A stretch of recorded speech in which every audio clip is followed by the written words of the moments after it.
Today we are looking at a case from the first part of the 20th century. So sit back as we go to Australia. There is an old adage that truth is stranger than fiction, but what about when fiction is what inspires the reality? Perth in Western Australia is a vast and rural landscape.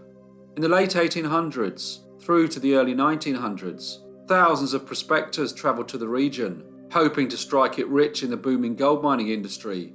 In just one decade, the population had tripled, and the city was totally transformed from a once rudimentary and quiet place to a modern and stylish city. The landscape around the city remained wild and desolate, though undoubtedly rich and fertile. While the crops and livestock thrived, pests and vermin did too. The worst offenders were rabbits, which were known to destroy entire crops in just a few days. It was nearly impossible to predict where the rabbits would strike next, so in 1901, a decision was made to build what became known as the rabbit-proof fence. This would be a 2,023-mile fence, designed to keep out rabbits and other pests in order to protect the booming agricultural industry of Western Australia. Whilst the fence took nearly 50 years to completely finish, sections were completed bit by bit. Maintenance was going to be the key factor in the success of the fence, so men were offered employment as fence boundary riders. Given the fence was so vast, their responsibility was to monitor the integrity of it, making repairs as they travelled, and replacing posts if needed. Boundary riders would terminate the colonies of rabbits they found, and advise surrounding property owners of any unwanted activity around their land. Whilst initially the men worked alone, by the late 1920s, the riders began inspecting the fence in pairs, in a carriage pulled by two camels.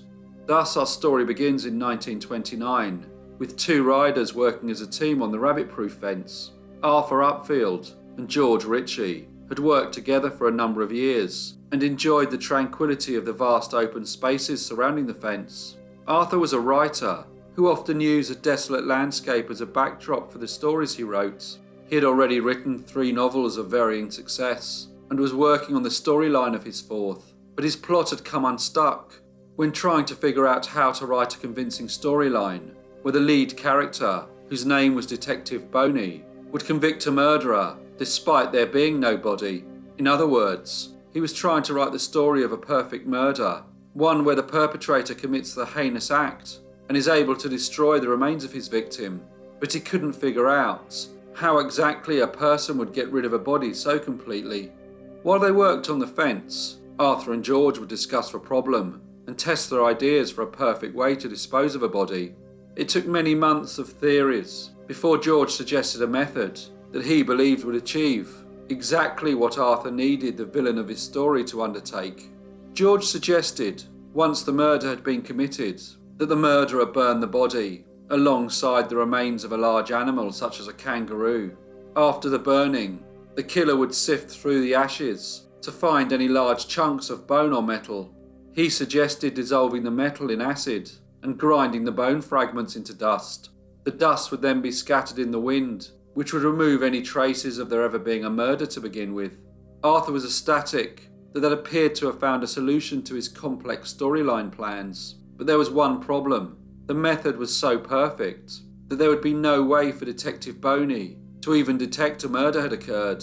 This would mean that Arthur couldn't use this in his story. He challenged George to find a flaw in the method, which would mean that Detective Boney would be able to solve the case. But even with the £1 on offer, George could find no such flaw. Arthur didn't want to give up on his storyline, so he began discussing the method with other fence boundary riders as they went about their inspections. He was hoping that someone would come up with the means to make the method usable for his novel. It was during one of these discussions that a Mr. Snowy Rolls came to hear of the technique George had proposed. Snowy Rolls was born John Thomas Smith in Perth in the year 1905. Not much is known about his history until 1928, when he was arrested for theft. He served 3 months in jail before he managed to escape from his local lockup. Upon his escape, he assumed the name Snowy Rolls and took up work on the rabbit-proof fence as a means to avoid suspicion and risk being returned to jail. Snowy was well known to both Arthur and George and seemed excited to be involved in helping Arthur find a solution for his problem. on the 5th of October 1929, George Arthur Snowy and a couple of other boundary riders were all enjoying a meal at the Camel homestead when the topic of the murder method for Arthur's book was discussed again.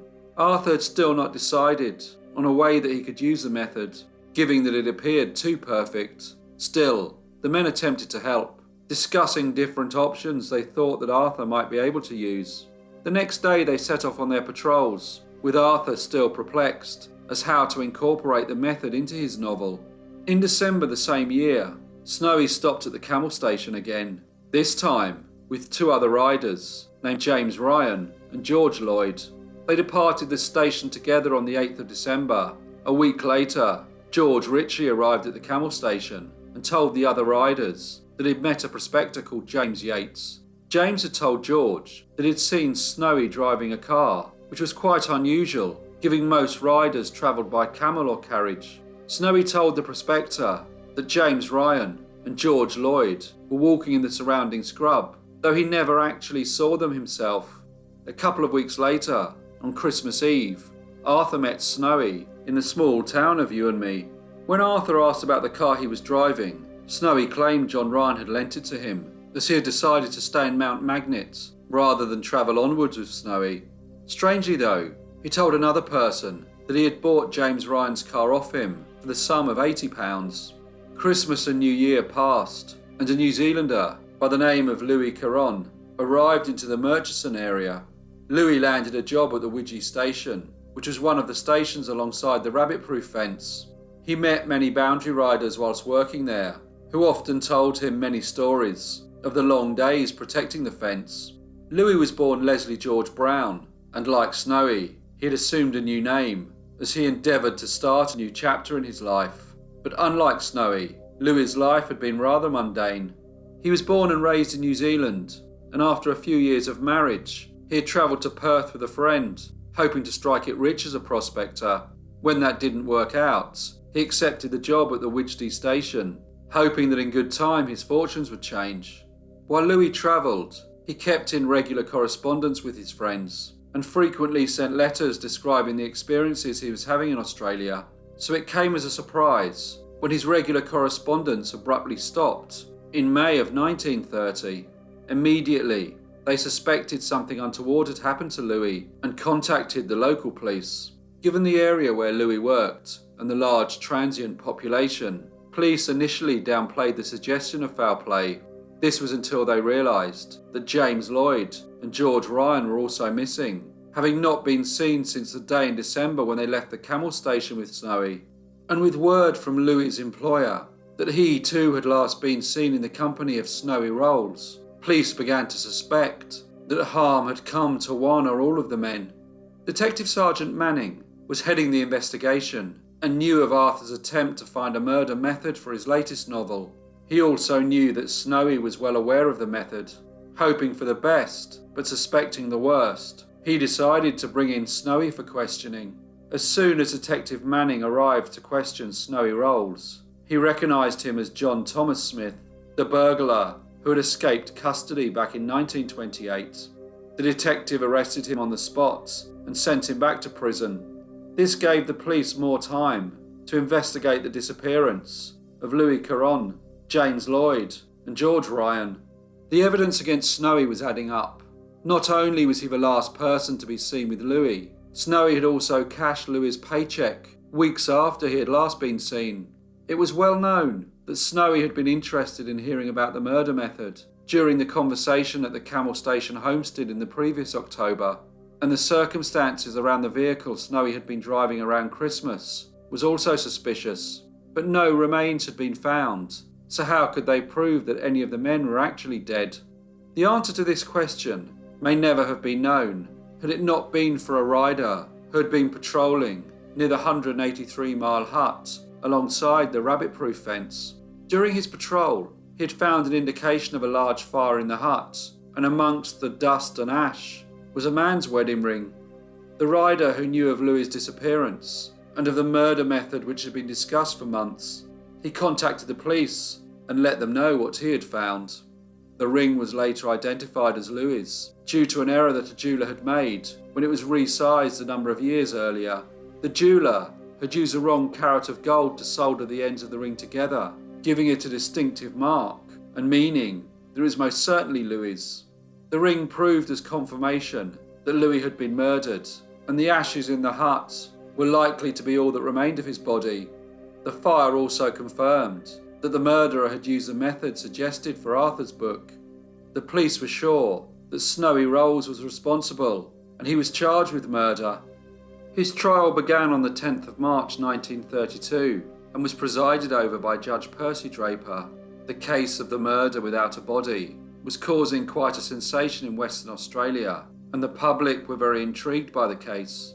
Snowy had been a well-liked member of the Fence Boundary Riders, and although it was well known that some of the workers had dubious pasts and would suddenly disappear, usually to escape being arrested for some previous misdemeanour, 3 boundary workers disappearing at the same time did seem very suspicious.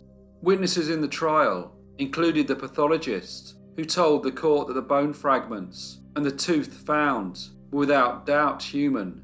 Louis Caron's dentist and the jeweller who repaired the wedding ring also gave evidence.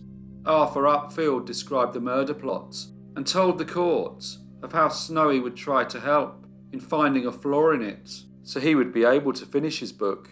Snowy Rolls took the stand in his own defence. He denied that he had murdered Louis Caron and said that he did not know why he had decided to disappear or where he may have gone.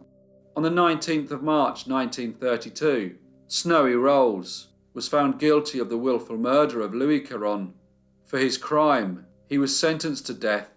Asked if he had anything to say about his conviction, Snowy replied, "Only this. I have been found guilty of a crime that has never been committed." He was later hanged at Fremantle Prison on the 13th of June 1932. As for James Lloyd and George Ryan, they were never seen again, and their remains were never found. It appears that Snowy Rolls followed the method proposed for Arthur's book precisely, but we will never know what made him overlook the crucial step of sifting the remains and dissolving the metals in acid when he murdered Louis. Snowy was never charged in relation to the other men's disappearances. Arthur Upfield went on to use the suggested method for his novel, The Sands of Windee, and later he also wrote a non-fiction book based on the actual murders called the Murchison Murders. Hello everyone, and thank you so much for listening. As usual, please leave any comments or feedback you may have, and I hope to see you all again in the next Brief Case.